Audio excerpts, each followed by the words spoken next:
नमस्कार, मैं रोहिणी दीक्षित आप सभी का अपने स्वागत अभिनंदन करती हूँ। आज हम चर्चा करने वाले हैं दुश्मनों को लेकर। दुश्मन क्यों ज़रूरी है हमारे जीवन में दुश्मनों का होना। आप सोच रहे होंगे कि रोहिणी, ज़रूरी है दुश्मनों का होना? बच्चा है, क्या बातें कर रही है। लेकिन फिर भी सही बात तो यही है कि हमारे जीवन में दुश्मनों का होना बहुत ज़रूरी है। मेरे ख्याल से तो बहुत ज़रूरी है। जो आपकी झूठी तारीफ करके आपका दोस्त बने, उससे ज़्यादा अच्छा है आपका एक दुश्मन हो जाना। दुश्मन हमारी जिंदगी में क्या रोल प्ले करते हैं, आपको मैं बता दूं कि दुश्मन भी है ना, भगवान जी के द्वारा आपकी लाइफ में अपॉइंट किए जाते हैं। जब भगवान को आपको कोई भी लेसन सिखाना होता है तो वो क्या करते हैं, लाइफ में, हमारे जीवन में दुश्मनों को अपॉइंट कर देते हैं। वो किस लिए कर देते हैं? जिससे कि भगवान जी हमको जो चीज़ें सिखाना चाहते हैं तो उसका माध्यम कौन बनता है? हमारे दुश्मन, जिनको हम दुश्मन बोलते हैं, लेकिन सही मायने में वो हमारे सबसे बड़े मित्र होते हैं, क्योंकि वो हमारी जिंदगी में इतने संघर्ष भर देते हैं कि उन संघर्षों से लड़ते लड़ते लड़ते लड़ते और हम कब पारस पत्थर बन जाते हैं ये हमें खुद ही पता नहीं चलता। और भगवान ऊपर से बैठा बैठा मुस्कुराता रहता है कि वाह, जो मैं चाहता था अपने भक्त के लिए वो हो रहा है। लेकिन वहां पे चीजें कहाँ खराब हो जाती हैं? जहां हम अपने दुश्मनों की बुराई करते हैं, उनकी निंदा करते हैं। क्योंकि जब हम संघर्ष सह रहे होते हैं ना, जब हम संघर्ष कर रहे होते हैं, जब हम तकलीफ़ों में होते हैं, तो हम पे वो तकलीफ़ बर्दाश्त नहीं होती। और हम क्या करते हैं, एक मनुष्य होने के नाते हम अपने दुश्मनों को खराब खराब बातें बोलने लगते हैं, बद्दुआएं देने लगते हैं।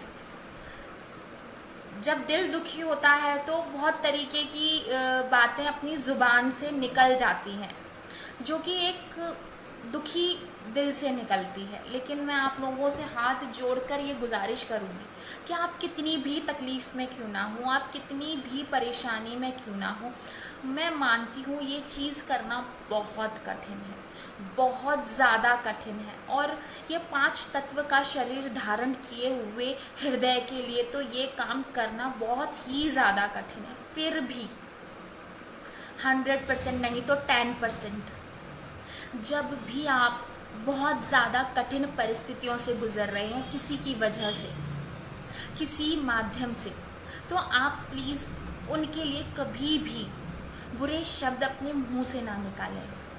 अपनी आत्मा को उनके प्रति मैला ना करें अपने दुश्मनों के लिए, क्योंकि हो सकता है आप तो पवित्र आत्मा है, इसीलिए तो भगवान ने आपके दुश्मन को अपॉइंट किया है आपको पारस पत्थर बनाने के लिए।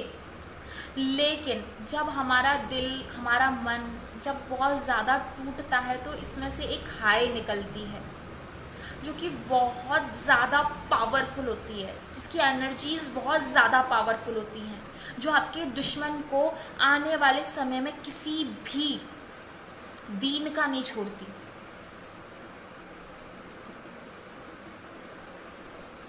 और जब आप पारस पत्थर बन जाते हैं तब आप अपने दुश्मन को आशीर्वाद देते हैं और आप भगवान से कहते हैं, अच्छा भगवान जी, ये थी आपकी लीला, इसीलिए इसके माध्यम से तो मैंने कितनी सारी चीज़ें सीख ली।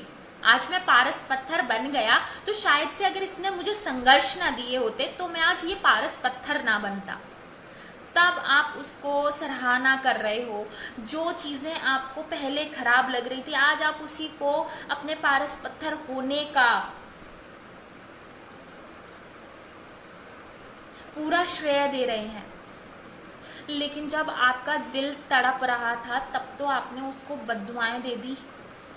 आपके दिल से निकली हुई हाय उस इंसान को कितनी चुभेंगी। और ये वाली बात मैं 100% गारंटी के साथ कह रही हूँ आप लोगों ने खुद ये चीज़ें फील की होंगी और खुद आपने इन सारी परिस्थितियों से गुजरे भी होंगे कि जब हम खुश हो जाते हैं, हम पारस पत्थर बन जाते हैं, जब हम अपनी परेशानियों से बाहर निकल आते हैं और जब वही दुश्मन परेशान होता है, जब उसका कर्मा भुगतने का समय आता है, जब आपके दिल से निकली हुई हाय उस इंसान को आपकी आंखों के सामने भोगनी पड़ती है और आप देखते हैं, सच बता रही हूँ, एक पवित्र आत्मा, एक अच्छी आत्मा उस इंसान के उस दर्द को महसूस भी नहीं कर पाती है। वो बहुत ज़्यादा दुखी होते हैं, हम लोग ही दुखी होते हैं कि इनके साथ ऐसा क्यों हो रहा है, इनके साथ ऐसा नहीं होना चाहिए था। लेकिन आप ये चीज़ भूल जाते हैं कि आज जो भी इन लोगों के साथ हो रहा है ना, वो आपकी ही दी हुई कहीं ना कहीं बद्दुआओं का असर है। कहीं ना कहीं जो उन्होंने भूतकाल में आपके दिल को दुखाया था, आपके तड़पते हुए दिल से जो हाय निकली थी, उस हाय का परिणाम अब वो भुगत रहा है। लेकिन अब आप उस परेशानी से बाहर निकल आए, अब आपकी आत्मा शुद्ध हो गई, अब आप किसी परेशानी में नहीं हैं, अब आप सोचने समझने की स्थिति में हैं, तो आपको अपने दुश्मन का दर्द भी अखड़ता है। आप खुद अपने ही भगवान के पास जाकर अपने दुश्मन के लिए प्रार्थना करते हैं, हे भगवान, हे परमपिता परमेश्वर, इसने मेरे साथ जो भी कुछ किया हो, मैंने इसको अपने दिल से माफ़ कर दिया, भगवान अब तू भी माफ़ कर दे और इसको भी खुश कर दे। इसने जो गलत किया उसका असर मुझ पर नहीं पड़ा, मैं तो पारस पत्थर बन गया, तो अब इसको भी तू बख्श दे। आप खुद ये प्रार्थना अपने भगवान के साथ करते हैं। तो कहने का तात्पर्य सिर्फ इतना ही है कि जब भी कठिन परिस्थितियों में आप फंस जाएं, जब भी आपका हृदय दुख से तड़पे,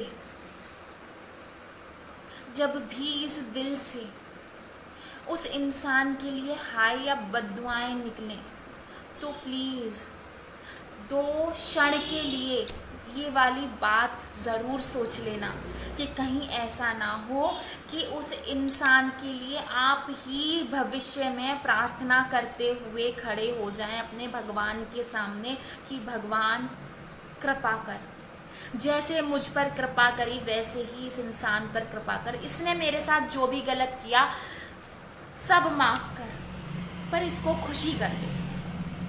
लेकिन भगवान उस समय पे क्या कहता है, मैं तो कुछ नहीं कर रहा, तेरे ही दिल से निकली हुई वो बद्दुआएं थी, तेरे दिल से ही निकली वो हाय थी, अब वो सिर्फ उन चीज़ों को भोग रहा है। इसने अपनी नियति में तेरे दिल को दुखाना लिख लिया था, तेरी बद्दुआओं का पात्र बन गया ये इंसान। अब मैं क्या करूं? कभी तो तू कहता है कि भगवान ऐसा कर दे, अब तू खुद ही हाथ जोड़ के मेरे सामने। भगवान को भी हम कितना परेशान करेंगे भाई, हम भगवान को कितना कंफ्यूजन में डालते हैं। सोचो थोड़ा भगवान की तरफ बैठ के, प्लीज़ भगवान के ऊपर भी थोड़ा सा रहम खा लो। अगर आपको मेरे ये विचार पसंद आए हो तो आप मेरे इस वीडियो को लाइक ज़रूर कीजिएगा। जय श्री कृष्ण।